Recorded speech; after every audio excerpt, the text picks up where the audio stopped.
Me había olvidado. Ajá. Ahora sí, vamos a continuar con la explicación de la misma. este manual y poder armar las piezas del mueble correctamente.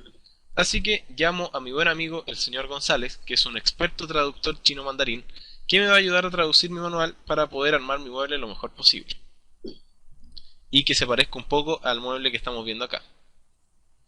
Entonces, haciendo un recuento, tenemos nuestro manual en chino, las piezas de nuestro mueble, al señor González y nuestro hipotético mueble, y estamos nosotros en una esquina que somos quienes vamos a tener que armar el mueble, vamos a tener que leer el manual en chino con ayuda del señor González, tomar las piezas, ordenarlas y poder construir el mueble.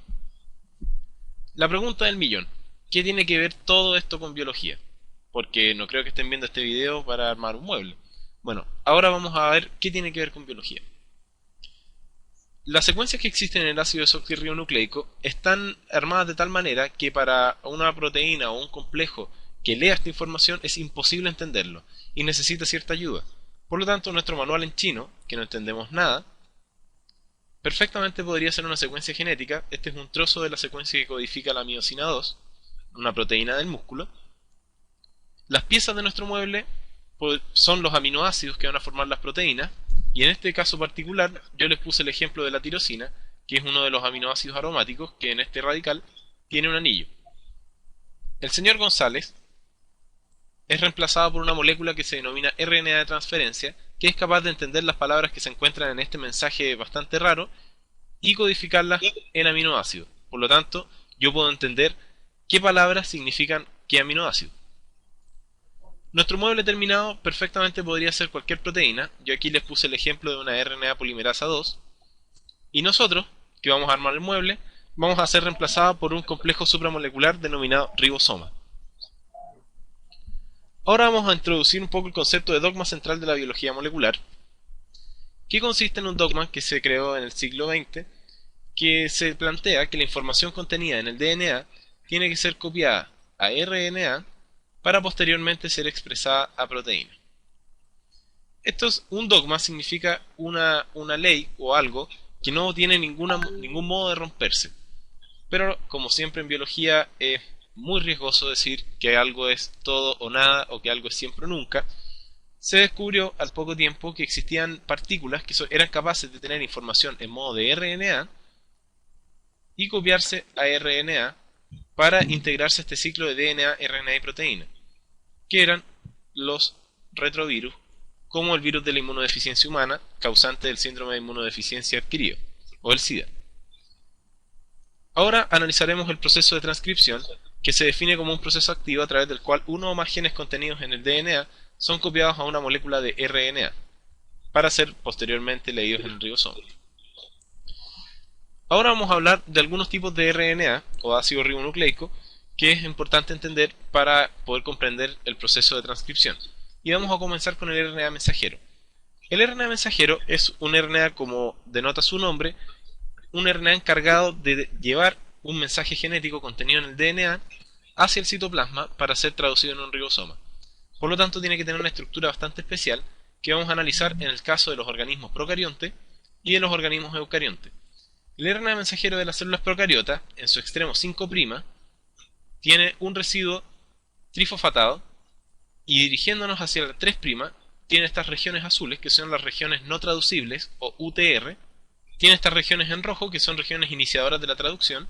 Y fíjense que el RNA mensajero tiene una región, una unidad de transcripción acá, una unidad de transcripción acá, y otra unidad de transcripción acá.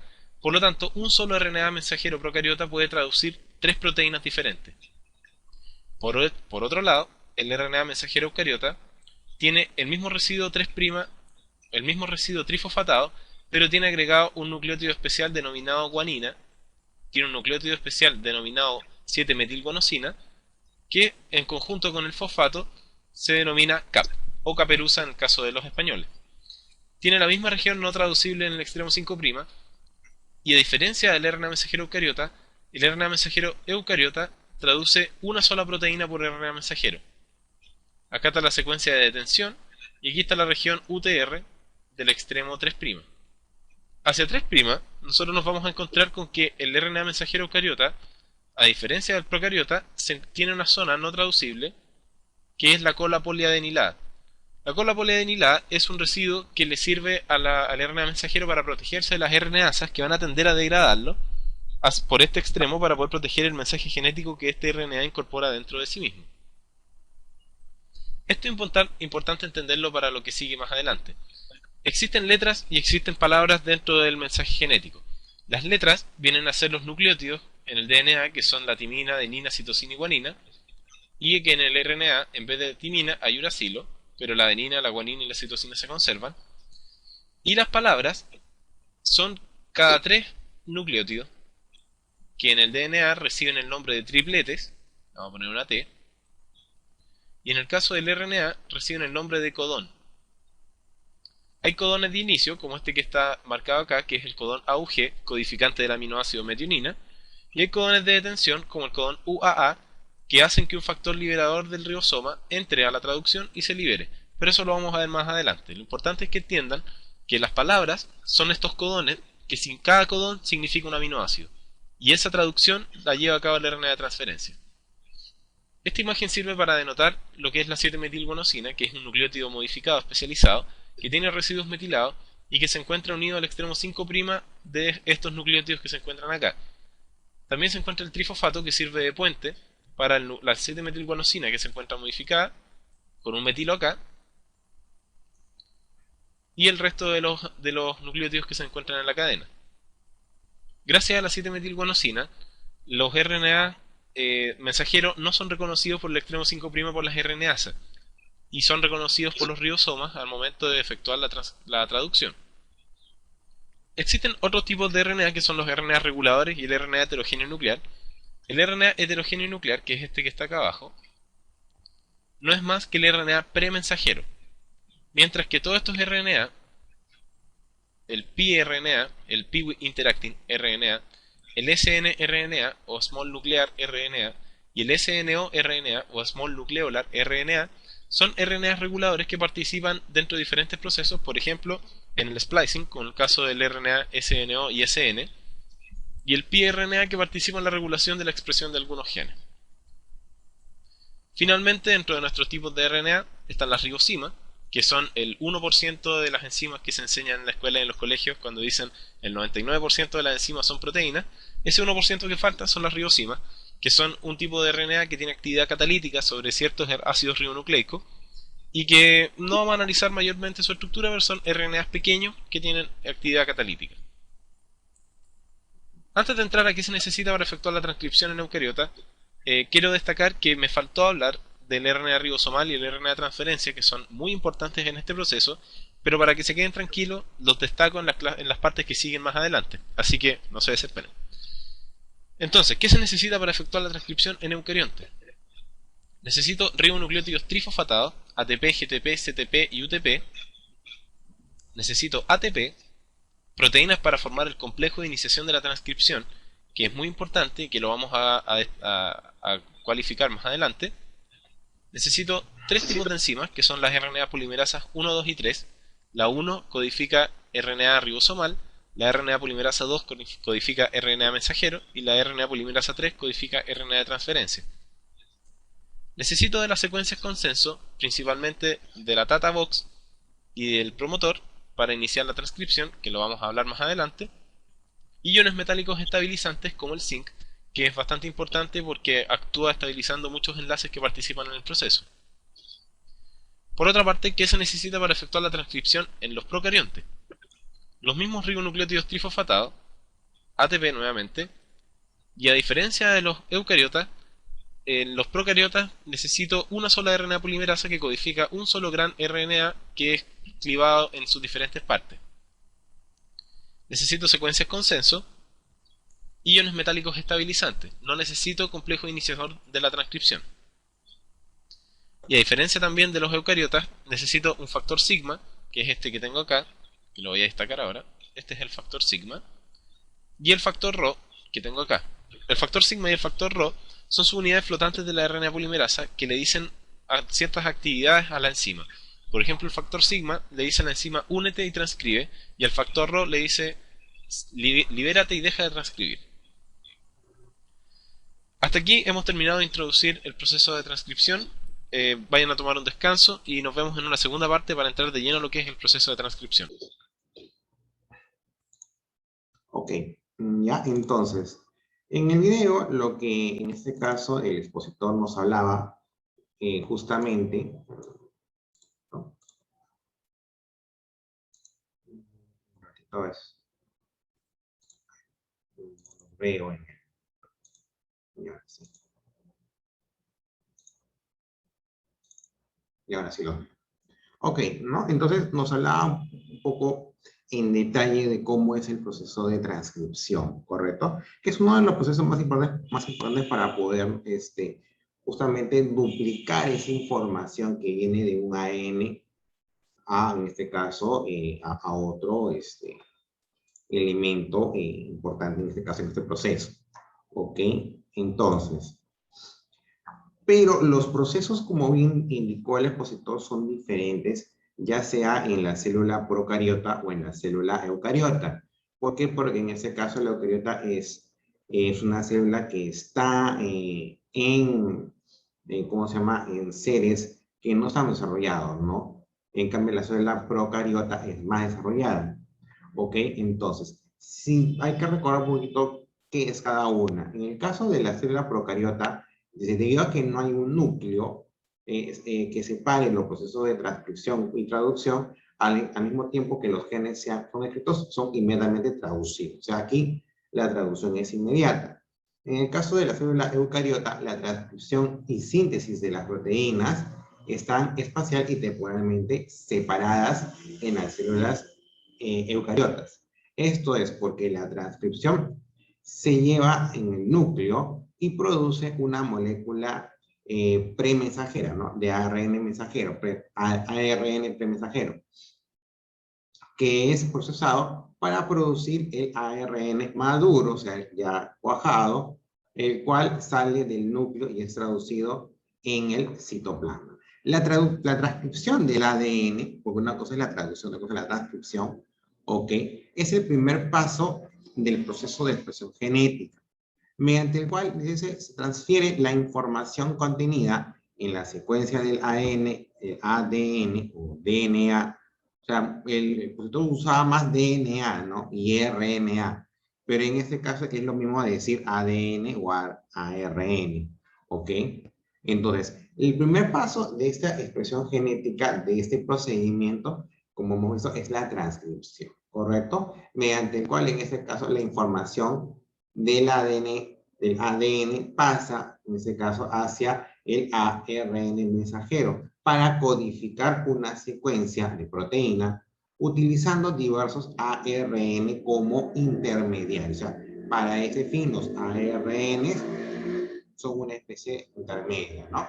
En el caso de las células eucariotas, el proceso se realiza en el núcleo y la cadena resultante de ARN mensajero sale al citoplasma por los poros nucleares de la carioteca, para luego dar inicio al paso de la traducción.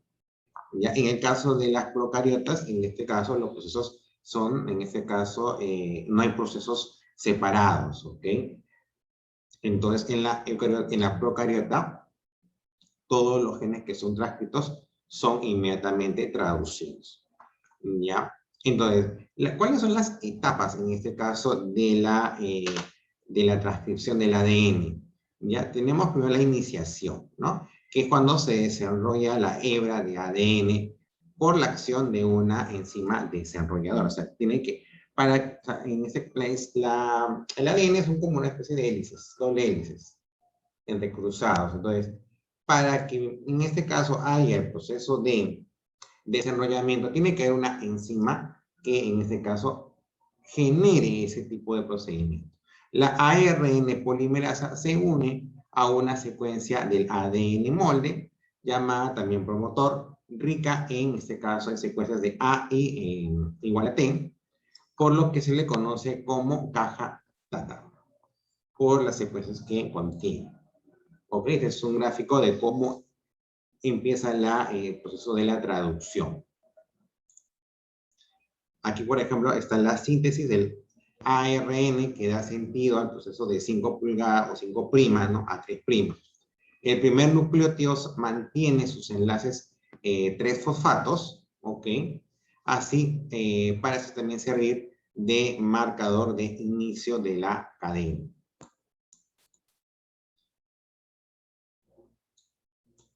¿Ya? Luego, en este caso, el siguiente paso del proceso de transcripción viene a ser la elongación. Bien, que produce en este caso, se produce la adición de los nucleósidos trifosfatados ATP, CTP, GTP y UTP con bases nitrogenadas complementarias a la del molde del ADN por parte del ARN polimerasa.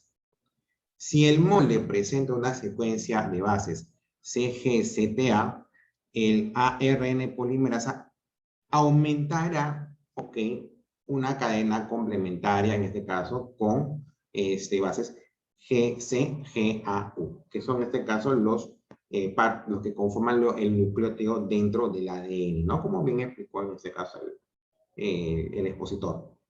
Luego viene el proceso de terminación.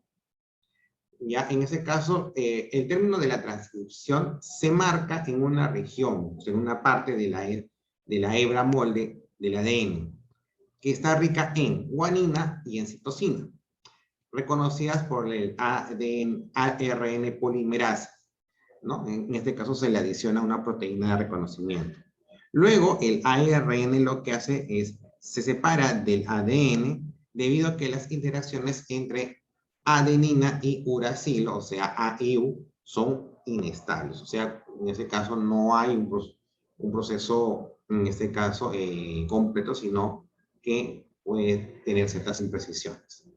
Y finalmente, la maduración, el ARN que se obtiene es un ARN ya HN, una copia fiel del ADN, o sea, del inicial, en bases complementarias. Se procede a extraer las secuencias no codificantes, que se llaman intrones, y se deja solo aquellas que contienen información útil, conocidas como los exones. O sea, se van los intrones, entran los exones, y el producto final es el ARN mensajero. ¿Okay? Ese es el inicio de todo el proceso de la expresión genética. Luego, en este caso, tenemos la traducción del ADN, que es un proceso que se da en los ribosomas del citoplasma, con la finalidad de obtener cadenas de aminoácidos que conduzcan a la formación de la proteína, que es en este caso el proceso final. ¿Ok? Las etapas en este caso son la activación, primera etapa de la traducción y la única que se realiza en el citosol. Los 20 distintos aminoácidos se enlazan con ARN, con sus correspondientes ARNs, por la acción de la enzima aminoácido y ARN sintetasa. La reacción es una estratificación y se requiere en este caso la energía proveniente del ATP y del manganeso, en este caso, como activador enzimático. Este es el proceso, aminoácidos, ARN, ATP, lo que produce son aminoácidos, ARNs, AMP y PP. La iniciación. ¿Qué es la iniciación? Consiste en ese caso en la formación del complejo, subunidad menor, ARN mensajero con ARN metionina, llamado complejo de iniciación o la activación del ribosoma. El complejo de iniciación se forma de la siguiente manera. La subunidad menor del ribosoma se une al factor de iniciación 3. El ARN mensajero, que lleva una señal de inicio AUG, se acopla a la subunidad ribosómica menor y se activa el ribosoma acoplándose a una unidad mayor. La elongación, que se da es el crecimiento, en este caso, de la cadena de polipéptidos, debido, en este caso, al aumento de los aminoácidos. Luego se forman enlaces peptídicos por la peptidiltransferasa, es el proceso que requiere de GTP para obtener energía. La terminación es el ribosoma lee la señal de alto, el UAG en eucariotas, y se procede a la liberación de la cadena polipeptídica terminada. El código genético, que es el famoso, ¿no? Con el cual es el que, con el cual todos los seres tienen, ¿ya? Y es el que está en constante estudio, justamente, ¿por qué? Porque en este caso es el que nos puede permitir saber, o sea, eso lo había leído hace unos años, porque estoy así en proceso, te permite saber si, por ejemplo, puedes tener enfermedades en el futuro, por decir. Habían estudios en donde se quería era analizar el código genético para, en ese caso, descubrir si es que en un futuro vas a tener alguna enfermedad como el cáncer, como el SIDA, ¿no? Como el VIH, ¿no? O sea, que pueda ser de alguna manera susceptible a ese tipo de enfermedades o enfermedades raras o huérfanas.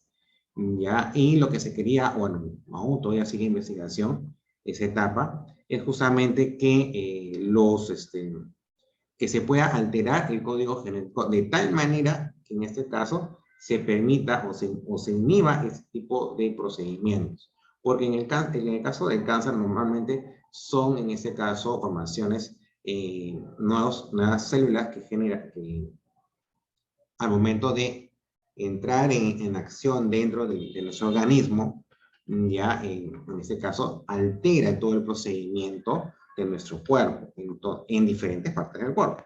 ¿Ok? Entonces, pero en este caso no sabemos muy bien quién puede tener qué tipo de cáncer. ¿Correcto? Entonces, eso era una de las cosas que se quería estudiar justamente con el análisis del código genético. O que de repente por ahí, en un futuro, si es que algunos padres quieren tener un hijo, por ejemplo, le pueden colocar, en ese caso, los rasgos. O sea, el papá puede definir los rasgos del hijo con el manejo del código genético. Es algo que todavía es algo que se está estudiando y no se sabe en un futuro próximo se pueda dar ese tipo de cosas. Pero en sí, el código genético, en este caso, es cuando ya se han descifrado los 64 codones, 61 tripletes corresponden a los aminoácidos particulares, mientras que 3 son claves para terminar la cadena de ADN. El código es muy degenerado, dicho en otras palabras, o sea, muchos aminoácidos están codificados por más de un triplete. Solamente el triptofano y la metionina están codificados solamente por dos o más, por un triplete. Los otros 18 aminoácidos ya vienen codificados por dos o más tripletes. De hecho, la leucina, arginina o sericina son especificadas por 6 codones cada uno. El número de codones para un aminoácido determinado está relacionado por la frecuencia de aparición en las proteínas. Y este más o menos es un ejemplo de código genético, ¿ok? En el cual puedes tener uracilos, puedes haber ahí guaninas, en fin, ¿no? O sea, en este caso es toda una secuencia que todo ser vivo tiene. ¿Ok? Entonces es como que es el que te determina tus características, ¿correcto? Hablo obviamente de las biológicas, no de las sociales. Esto se forma, en el caso de las relaciones sociales, esto se forma con tu medio ambiente. Pero hablo en este caso de las características biológicas, ¿ok? Entonces, este es justamente el famoso código genético, ¿ok? Muy bien. Entonces, en este caso, lo que hemos visto básicamente es el proceso de transcripción, ¿ya? Del ADN. Es uno de los primeros pasos, en este caso, en la formación genética. La tarea que es para la hora de la tarde, ¿ok? Ya, en este caso viene a ser la siguiente. A ver, lo voy a colocar la tarea. Listo. Lo que van a hacer ustedes, en este caso, van a investigar qué es la genética. Quiero Todo saber lo qué que es se estudia, ¿no? genética. Pero ojo, no quiero que me hagan 3/4 de cara. Quiero la Profe, cara una cara completa. nomás lo voy a hacer, profe, una cara puede ser. una cara, no 3/4 de cara. Ya, profe, una cara, pero yo lo voy a hacer en un cuaderno, ve, profe. Profesor, ¿y si no Pero no, alcanza en una pero no me cara dejes pasar y me paso a otra? no hay problema, mejor. Ay, está Pero bien. a lo que voy es que no me estén dejando. Profesor, Sí, ¿debe ser escrito a mano o puede ser hecho en Word? puede ser escrita a mano o en Word, no hay ningún problema. Ay, ya, gracias. ¿Ya? Entonces, Lo que ahí debe haber tenemos mucho. que, podemos enviarlo por Word, ¿no? Podemos enviarlo por Word, ¿no? Sí, claro, lo puedes enviar por Word, En una ¿ya? parte A mí, ponemos sobre lo de ADN y abajo sobre la genética. no. Lo de ADN es para los chicos de CEPRE 1. Ustedes es que es la genética, ¿ya? Ustedes tienen que desarrollar el tema que es la genética, ¿ok? De genética hay harta información. Quiero un buen resumen de la genética. No quiero 2 párrafos, ni 3 párrafos, ni Un 3/4 de entero, cara. no, profe, mínimo hoja entero. Sí, así es, mínimo una cara entera, porque hay mucha información respecto a la genética, ¿no? Ya, profe, ¿cuánto Creador, tiempo? Entonces creadores, vamos a hacer lo que es la genética, usos. Disculpa, tenemos que hacer nosotros lo de GP3, ¿no? la genética, sí, claro, genética, todo lo que es Profe, el tiempo de genética. entrega, la misma, las 2, 3 y Tiempo qué. a ver, ahorita son ya a las 3 de la tarde, Ya. tiempo máximo 3 de la tarde, ¿ya? Ya. Que es ahí donde Gracias. comenzamos nosotros con comunicación, ¿ok? Profe, me salgo. Ya, entonces, ok, chicos. Entonces, ya, eso más que todo. En la hora de comunicación, les tengo que hablar una cosita más de CTA, pero les voy a hablar a la hora de comunicación, ¿ya? Nos vemos entonces a las 3 de la tarde su tarea y a las 3 de la tarde nos vemos para la clase de comunicación. Profe, se Chao, puede chao. poner imagen también, ¿no? Ya, está bien, pero ponme más letras. Chao, chao.